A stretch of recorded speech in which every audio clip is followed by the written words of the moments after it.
Debes brindar amor para después pedir. Hay que perdonar para poder seguir. Recuerda que tenemos solo un viaje de ida y hay que darle gracias siempre a la vida, a la vida, a la vida, a la vida. Oye, abre tus ojos, mira hacia arriba, disfruta las cosas buenas que tiene la vida. Abre tus ojos, mira hacia arriba, disfruta las cosas buenas que tiene la vida. La la la la la la la la la la la la la la.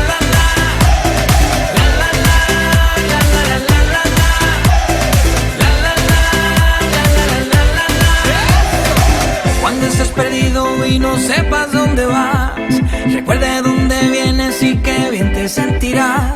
Siempre que llueve escampa son consejos de mamá y con la bendición de tus ancestros llegarás.